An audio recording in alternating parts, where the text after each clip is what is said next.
Hey guys, good morning. It's Leanne from Frugal Living in G-Town. Today is Friday, December the 2nd. And first of all, I just want to say I'm so thankful it is Friday. It has really been quite the week at work.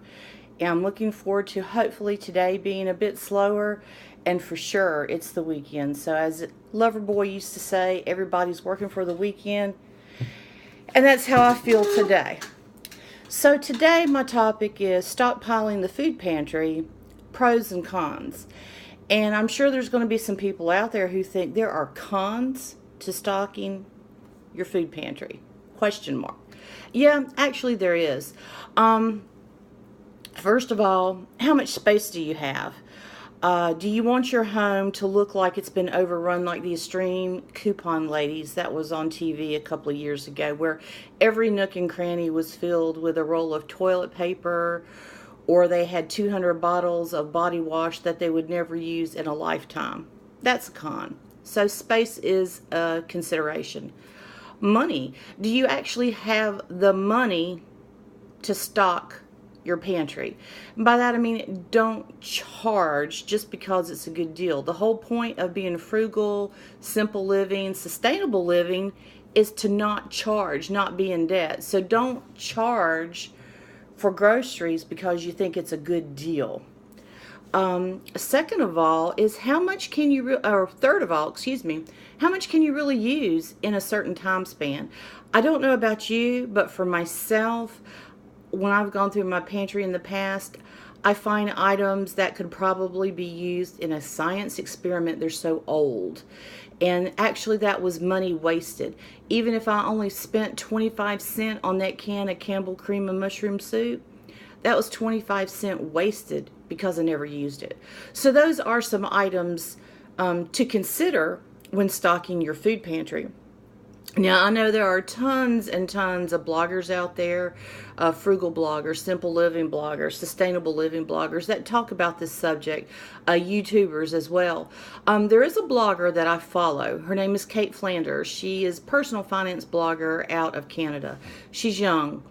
She started out as a frugality blogger. She had student loan debt and credit card debt and various kinds, and she paid off about $30,000. During that time, she decided she wanted to blog her day-to-day living and talk about it. So that's what she did. It was really quite interesting. She decided to go on a year's shopping ban, and she set up parameters of what items she could purchase and what items she couldn't. Like going out for coffee was a no, because that was a big bugaboo for her. She spent a lot of money like at Starbucks and takeout coffee. So she set up her own parameters that only applied to her. At the end of that year's shopping ban, she extended it to a second year.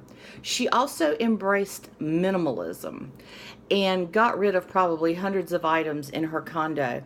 And her living space finally reached a point where she felt comfortable, where she felt like she was living her authentic self. And now she quit her job. She is a full-time blogger and freelance writer. I think she's having a book published either in 2017 or 2018 discussing her journey. And I kind of follow her on Facebook. Oh, about a month or so ago, I sent her a message and asked her about the topic of stockpiling. And I was like, Kate, since you are, a freelancer, since you are a blogger, what would you do if the economy started to tank like it did in 2007 and 2008 and your client work dried up?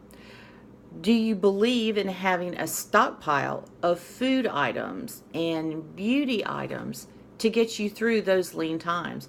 And her response was quite interesting. She said no, that she believed in stockpiling money. One of the benefits of her shopping ban and her minimalism was she actually kept track of how many tubes of toothpaste she bought, items of deodorant, shampoo, lotion, soap, cleaning products, whatever those kind of items you need and use in your household for personal hygiene or for keeping your home clean. She actually kept up with how many items she used and bought during that time frame. And she said she found it very interesting because she said sales cycles go about every 6 weeks. And so she knew when an item was pretty much going to go on sale. So she would buy what she needed at the time she needed it, knowing that at some point down the road, a month and a half later, it would go on sale again. If she needed it, she would buy it then. So she bought what she needed when she needed it versus having a huge stockpile. So my question to you today is, what do you think about this? Do you totally subscribe to building the food pantry? Do you totally subscribe to Kate's idea? Or are you like myself, somewhere in the middle? I am, in all honesty, stocking up my food pantry because I do think the economy at some point in time, probably within the next year, will start to go down again. I do think people will be losing their jobs. I do think salaries will probably stop getting raises. And I'm not saying this because the U.S. has a new president. And I'm not blaming this on any particular party. It's cyclical.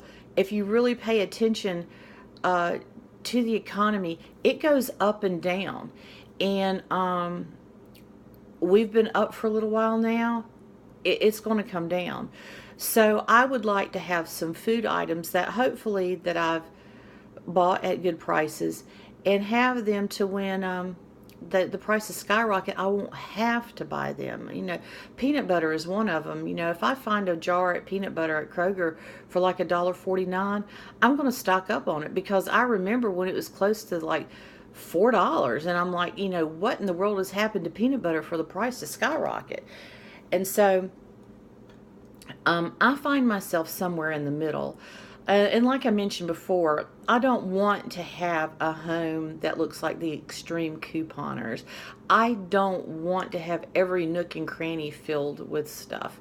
I have very limited space in which to stock my stockpile. So that has to be a consideration as well. I only have the small freezer on top of my refrigerator. I do not have a chest freezer, so that limits what I can do as well. But be that as it may, I am trying to start stocking my pantry with items that hopefully I can use for the months ahead and not buy more than I can use. Now, I'm not really stockpiling on toothpaste and deodorant and stuff like that unless I find a really good deal. I always like to have one item that I'm using and one item in a stockpile. And I think that's a good way to look at it. You know, like right now, I've got a bottle of Curel open that I'm using, and I've got a bottle of Curel in my hall closet. You know, if you've got a tube of toothpaste that you're presently using, then keep a tube in your hall closet. So what are your ideas on stockpiling? And share those. And maybe you can give us some good ideas. This is a topic that's really discussed all the time. I know this is nothing new. I'm not performing brain surgery here, but I do think it's a topic that some people do go overboard. And tell me what you think.